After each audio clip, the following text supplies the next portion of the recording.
सभी जो भी उपस्थित हैं, सभी गुरुदेव हैं।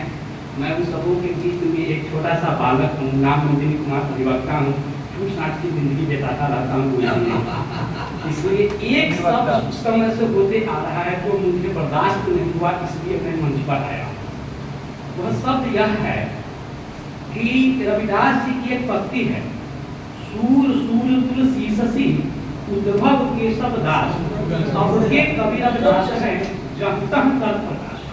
हम तुलसीदास जी को, सूरदास जी को और कबीरदास जी को कवि कह के उनका अपमान किया। जब भगवान वेद व्यास जी के द्वारा लिखा गया गीता के कारण वे भगवान हैं, जब पुराण के द्वारा लिखे जाने के कारण वास्तव ऋषि भगवान हैं, तो जरा कल्पना कीजिए इस बात की कि तुलसीदास जी का भक्ति काल किस समय था। तुलसीदास जी के भक्ति काल का यह प्रभाव था कि अकबर को शादी करना पड़ा था हिंदू से। वह एक राजनीतिक समन्वय था, यह मजबूरी थी कि अकबर के घर में भी घंटा बजा, क्योंकि उस समय की एक पंक्ति है, गोद लिए तुलसी फिरे तुलसी सुसुत तुलसीदास। अब हम अगर तुलसी जयंती मनाते हैं, भगवान तुलसी की जयंती मनाते हैं, तो अगर उन्हें हम भगवान शब्द कह के नहीं करते हैं तो हमें भीतर से बर्दाश्त नहीं होता।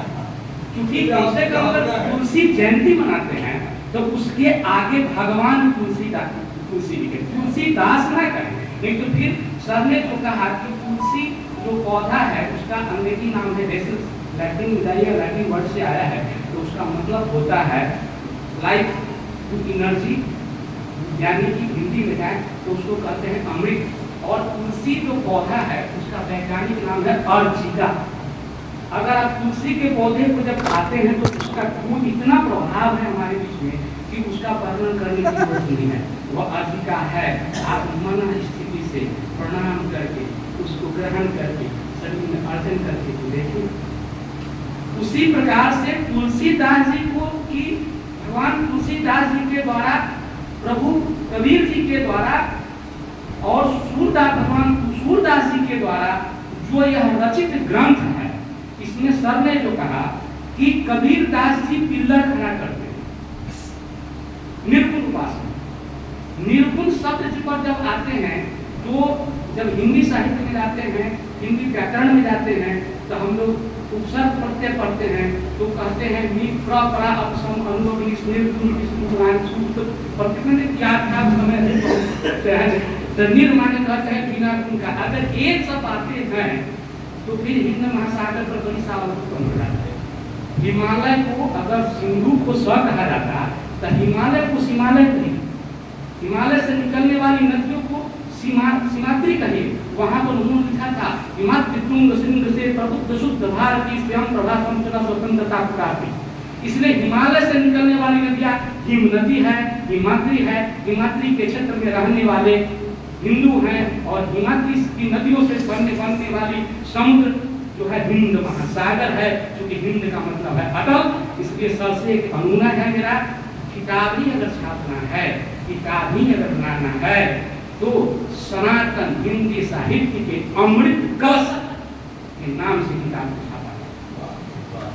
आप लोगों का सुनते सुनते अब विचार मेरे मन में आया, और साहित्यिक विचार गोष्ठी में अगर आमंत्रित हुआ हूँ तो इसलिए जो है स्वयं गर्दता कर बैठा हूँ। उम्मीद करता हूँ कि हमारे गुरुजन जितने भी बुजुर्ग गार्जियन लोग हैं उन्हें क्षमा करेंगे। लेकिन अब तुलसीदास जी को अगर जीना है, तुलसीदास जी को अगर पीना है तो वही राम राज्य आएगी। क्योंकि तुलसीदास जी के पास ही आदर्श राजा है, आदर्श भाई है, आदर्श सेवक है, आदर्श पत्नी है और आदर्श समाज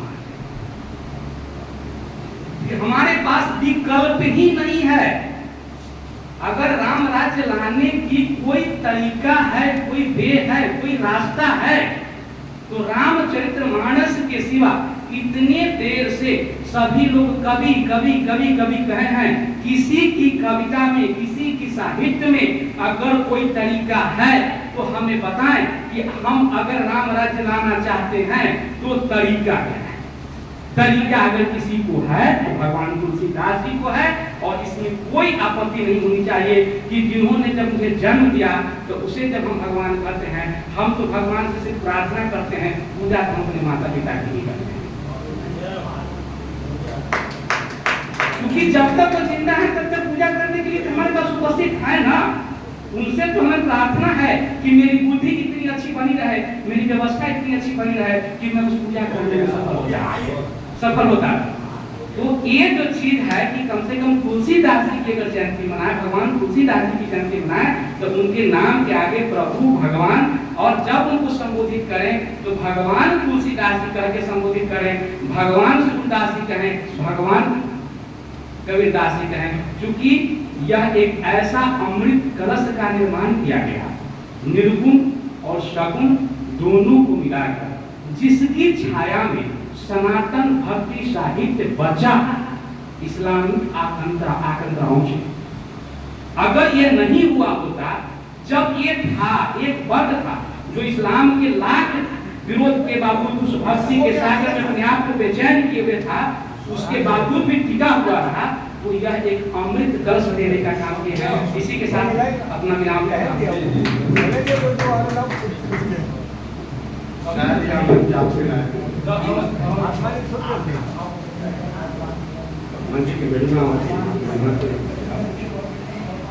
अब मैं बड़े आदर के साथ प्रोफेसर गणेश राय को आमंत्रित करता हूँ, लेकिन उनके आने से पहले एक छोटा सा प्रश्न